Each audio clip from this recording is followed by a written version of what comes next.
The Morgan Report with David Morgan. David Morgan, themorganreport.com, weekly perspective for the week ending 28 May 2021. Well, I will start with the stock market and briefly go through what sectors are actually doing the best. Pretty much it's value investing, the energy sector, financial sector, material sector actually doing the best. The QQQs are above the 50-day moving average, so still showing strength in the stock market. And the 10-year bond, which is what everyone focuses on as they should, is below the 50-day moving average, so yields are not getting pushed up at this time, even though there's a lot of talk about inflation. All right, first article up, investing.com. This is from Reuters. Title, investors flock to safety on concerns over peaky markets, Bank of America. Safe haven assets such as cash and gold funds drew investors during the week to Wednesday. Bank of America's Fund Now statistics showed on Friday, today, a sign of growing concerns over inflation and the potential rollback of central bank stimulus. Definitely seeing a bit more interest in gold. Gold is over the $1,900 level, and it's pretty much been perking up over the last several trading sessions, and I would say partly at least because of what's going on in the cryptocurrency market, where there's more volatility and obviously some downside pressure. This is an interesting article from AP. In visions of post-pandemic life, Roaring Twenties beacon again. History repeats itself, but do decades duplicate?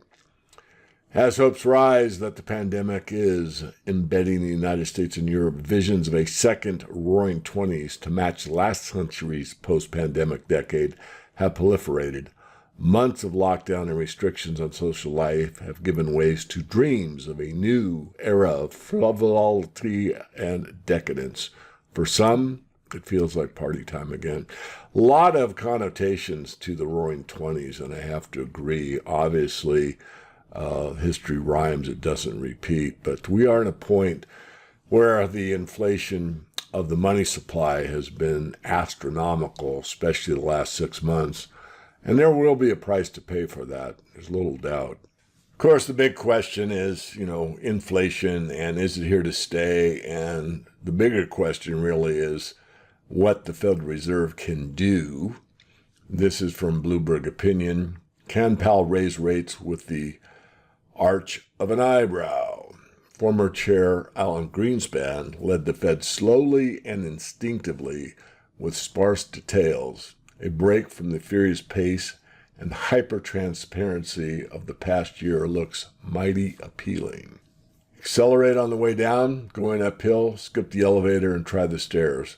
That could well describe the changing approach to monetary policy over the past year.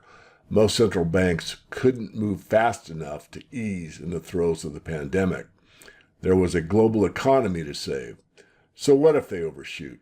The worst thing that could happen was overheating, an acceptable risk given the alternative.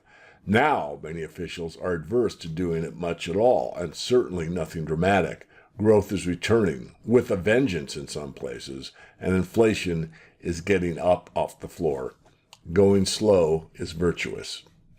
And my perspective is that the Fed is going slowly with their rhetoric, trying to keep the market within their bounds that, inflation's here and it's good, we want 2%, it's over that, everything's fine, and we, the Fed, can do anything we need to do to contain it if we want to, but we'll be cautious in doing so. Of course, this article talks about how Greenspan handled the situation, and anyone that was a premium member knows that every time I wrote about Greenspan way back when, I called him Green Expand, because he expanded the money supply so greatly.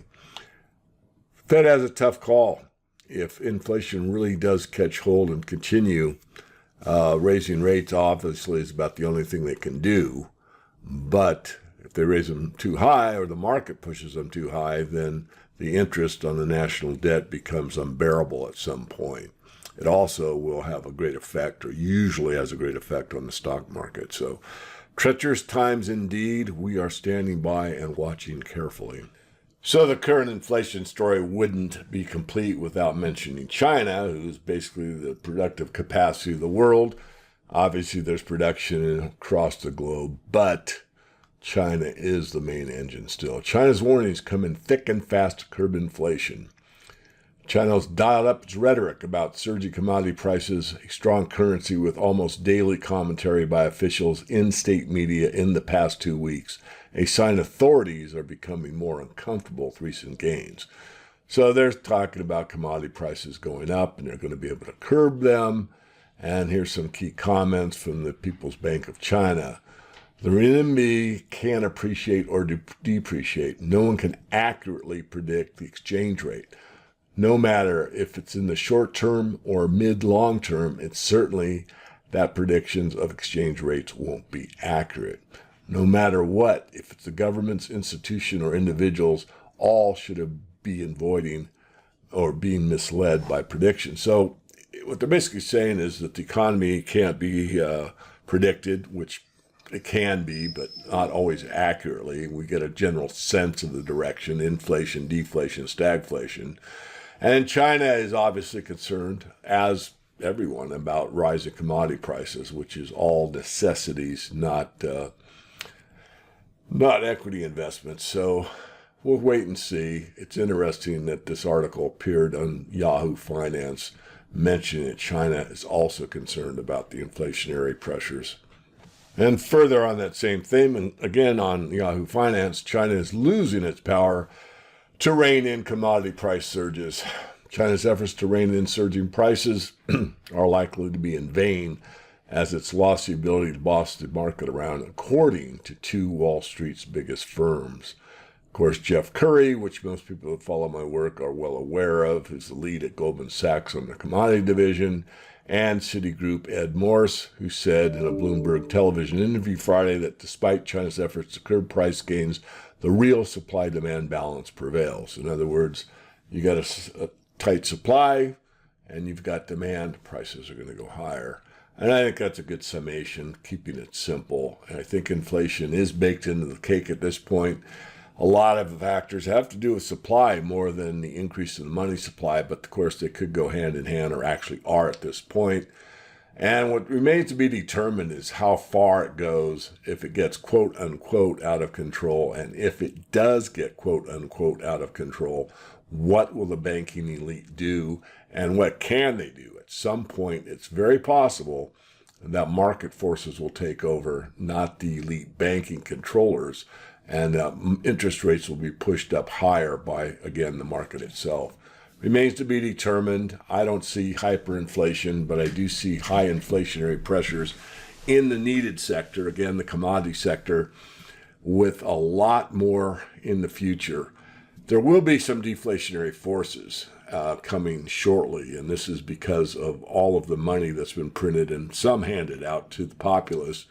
And when the forbearance is eliminated and people are actually due their past rent, their past mortgages, and everything else that's been quote unquote on hold for a while, that will be deflationary, because there will be a lot of stress in the real estate market, particularly in the commercial real estate market in the United States, and that will be a downward pressure. So lots of occurrences in the economy that are very, very untenable, and countervailing forces one direction and the other.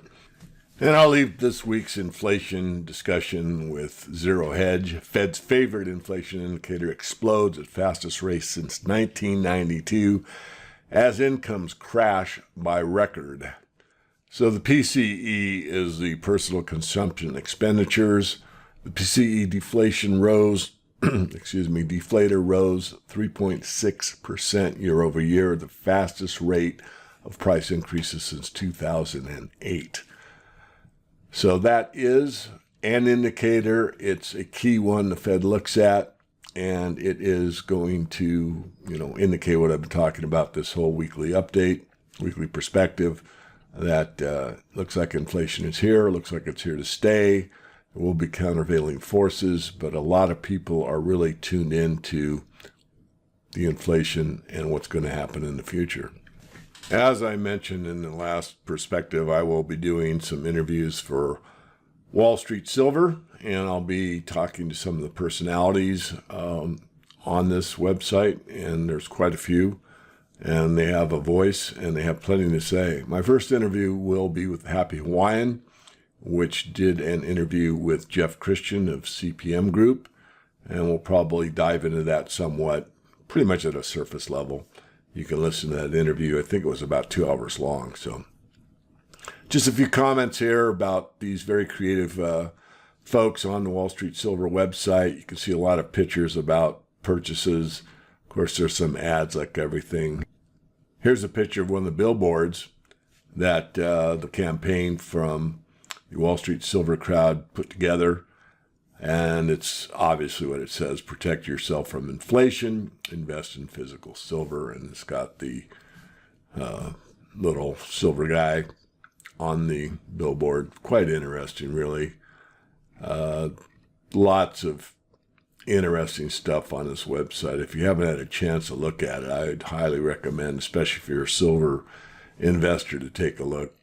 Oh, I like this one a lot. I don't know the amount of money I have. I only know how many pounds of money I have. Very few people probably even understand that out in the general public. But of course, on the Wall Street Silver Reddit website, they would, of course, know what that means. I think I'll leave it here. Of course, they use the moniker or the idea of silverbacks, which are, you can look up on the Wikipedia or wherever you like about the silverback, and this says nearly 90,000 of these bad boys and girls. Our movement is relentless. People are waking up. You guys are doing a tremendous job.